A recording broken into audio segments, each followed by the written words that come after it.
नमस्कार। Central board of secondary education यानी CBSE ने अपने करिकुलम और असेसमेंट सिस्टम में कुछ बहुत बड़े बदलाव अनाउंस किए हैं। और ये कोई छोटा मोटा सालाना अपडेट नहीं है, बल्कि ये 2031 तक का एक पूरा रोड मैप है। तो चलिए, इस एनालिसिस में हम इन सभी बड़ी अनाउंसमेंट्स को एक एक करके समझते हैं। इस नए फ्रेमवर्क को अच्छी तरह समझने के लिए हम अपनी पूरी चर्चा को 6 हिस्सों में बांटेंगे। हम शुरू करेंगे इंट्रोडक्शन और कॉन्टेक्स्ट से, फिर देखेंगे मेजर अनाउंसमेंट्स और रिफॉर्म्स का डिटेल समरी। इसके बाद हम इंपॉर्टेंट टर्म्स, गाइडलाइंस और आखिर में कंक्लूजन और की टेकअवेज पर बात करेंगे। तो सबसे पहले ये समझना जरूरी है कि इन बदलावों की जरूरत क्यों पड़ी। जैसा मैंने कहा, ये कोई रेगुलर ईयरली अपडेट नहीं है। ये एक डेकेड लॉन्ग रोड मैप है, जिसे उन स्टूडेंट्स को ध्यान में रखकर बनाया गया है जो 2031 तक ग्रेजुएट होंगे, जब प्रोफेशनल वर्ल्ड आज से बिल्कुल अलग होगा। इन सुधारों का जो कोर पर्पस है वो भारत की 2 बड़ी नेशनल एजुकेशन पॉलिसीज को जमीन पर उतारना है, नेशनल एजुकेशन पॉलिसी 2020 और नेशनल करिकुलम फ्रेमवर्क 2023। इन दोनों का मकसद विकसित भारत 2047 के नेशनल विजन को सपोर्ट करना है। ऐसे नागरिक तैयार करना जो अपनी संस्कृति से भी जुड़े हों और फ्यूचर के लिए भी पूरी तरह से तैयार हों। चलिए, अब सीधे आते हैं उन बड़ी घोषणाओं पर जो सीबीएसई के करिकुलम लॉन्च इवेंट में की गई। इस वेबिनार का सबसे बड़ा हाईलाइट था नए सेकेंडरी स्कूल करिकुलम डॉक्यूमेंट की ऑफिशियल रिलीज। आप कह सकते हैं कि यही वो गाइडिंग डॉक्यूमेंट है जिसमें आने वाले सभी स्ट्रक्चरल और पेडागॉजिकल चेंजेस की पूरी डिटेल्स दी गई हैं। अब इस सेक्शन में हम इन रिफॉर्म्स को और भी डिटेल में देखेंगे। शुरुआत करते हैं सेकेंडरी क्लासेस के लिए बनाए गए नए सब्जेक्ट स्ट्रक्चर से। तो देखिए, नए सब्जेक्ट स्ट्रक्चर में क्या है। अब 9th और 10th में 5 सब्जेक्ट्स का असेसमेंट बोर्ड एग्जाम के जरिए होगा, यानी एक्सटर्नली। ये सब्जेक्ट्स हैं 2 लैंग्वेजेस, मैथमेटिक्स, साइंस और सोशल साइंस। इसके अलावा स्टूडेंट्स के होलिस्टिक डेवलपमेंट के लिए 4 सब्जेक्ट्स का असेसमेंट इंटरनली, यानी स्कूल के स्तर पर होगा। ये है art education, physical education and wellbeing, vocational education और इंटरडिसिप्लिनरी स्टडीज।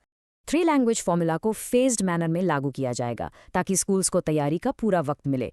2027 में पुराने लैंग्वेज स्कीम के तहत आखिरी बोर्ड एग्जाम्स होंगे। 2028 में R1 और R2 लेवल्स पर 2 कंपल्सरी लैंग्वेजेस के साथ पहले बोर्ड एग्जाम्स होंगे। 2029 तक कंप्यूटेशनल थिंकिंग एंड AI एक एक्सटर्नली असेस्ड सब्जेक्ट बन जाएगा और 2031 तक बोर्ड एग्जाम्स में 3 लैंग्वेज फॉर्मूला पूरी तरह से लागू हो जाएगा। कंप्यूटेशनल थिंकिंग और AI सिखाने के लिए एक बहुत ही इंटरेस्टिंग कॉन्सेप्ट लाया गया है, अनप्लग्ड करिकुलम। ये एक ऐसा पेडागॉजिकल अप्रोच है जिसमें इन सब्जेक्ट्स को पढ़ाने के लिए कंप्यूटर या डिजिटल डिवाइसेस की ज़रूरत नहीं होगी। फोकस होगा लॉजिकल थिंकिंग, पैटर्न रिकग्निशन और प्रॉब्लम सॉल्विंग स्किल्स डेवलप करने पर, ताकि स्टूडेंट्स प्लेटफॉर्म पर डिपेंडेंट ना हों। अब स्टूडेंट्स को चैलेंज करने के लिए मैथ्स और साइंस में एडवांस्ड लेवल सब्जेक्ट्स का ऑप्शन दिया जाएगा। ये पूरी तरह से ऑप्शनल होगा। स्टूडेंट अपना स्टैंडर्ड 3 घंटे का एग्जाम तो देगा ही, साथ में वो चाहे तो 1 घंटे का एडिशनल टेस्ट भी दे सकता है।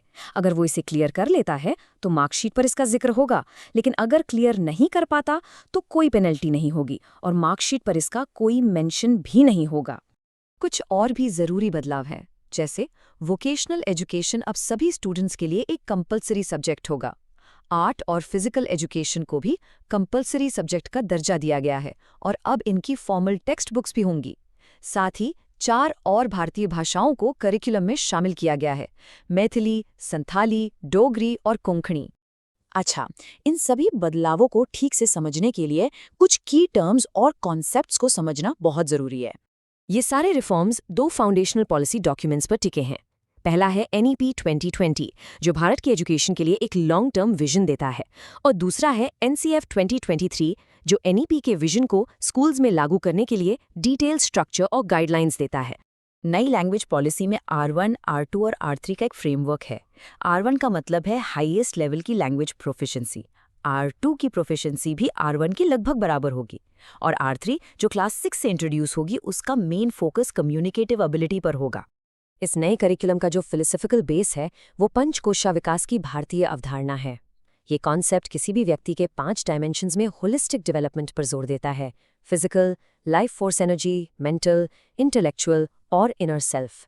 यही वजह है कि आर्ट, फिजिकल और वोकेशनल एजुकेशन जैसे सब्जेक्ट्स को इतना इंपॉर्टेंस दिया जा रहा है। तो अब सवाल उठता है कि ग्राउंड पर एजुकेटर्स के लिए इसका क्या मतलब है। चलिए इम्प्लीमेंटेशन के लिए जो रिकमेंडेशंस दी गई हैं उन पर एक नज़र डालते हैं। टीचर्स और एजुकेटर्स के लिए सबसे बड़ा सवाल यही है कि टीचिंग लर्निंग प्रोसेस में असल में बदलना क्या होगा, कोर पेडागोजिकल शिफ्ट क्या होना चाहिए। इस पेडागोजिकल शिफ्ट का असली मतलब क्या है, वो एनसीईआरटी के डायरेक्टर प्रोफेसर दिनेश प्रसाद सकलानी के कोट से बिल्कुल साफ हो जाता है। उन्होंने कहा, समस्या ये है कि टीचर्स को सिलेबस कवर करना होता है। मैं इस शब्द पर आपत्ति जताता हूँ। इसे कवर मत करिए, इसे कंप्लीट करिए। स्टूडेंट को इसे समझाइए। मतलब फोकस अब सिलेबस खत्म करने पर नहीं, बल्कि स्टूडेंट को हर कॉन्सेप्ट ठीक से समझाने पर होना चाहिए। स्कूल्स के लिए कुछ इमीडिएट एक्शन पॉइंट्स भी बताए गए हैं। सबसे पहले, नए करिकुलम डॉक्यूमेंट को डाउनलोड करके अच्छी तरह से पढ़ना। दूसरा, सभी टीचर्स के साथ मिलकर इम्प्लीमेंटेशन की प्लानिंग करना। तीसरा, नए सब्जेक्ट्स के हिसाब से स्कूल कैलेंडर और टाइम टेबल्स को रीडिज़ाइन करना। और चौथा, फिजिकल टेक्स्ट बुक्स का इंतजार किए बिना अवेलेबल सिलेबस के हिसाब से पढ़ाना शुरू कर देना। चलिए अब इस पूरे करिकुलम ओवरहॉल के सबसे ज़रूरी पॉइंट्स को समराइज करते हैं। तो 5 की टेकअवेज हैं। पहला, 2031 तक का एक clear long term road map अब हमारे पास है।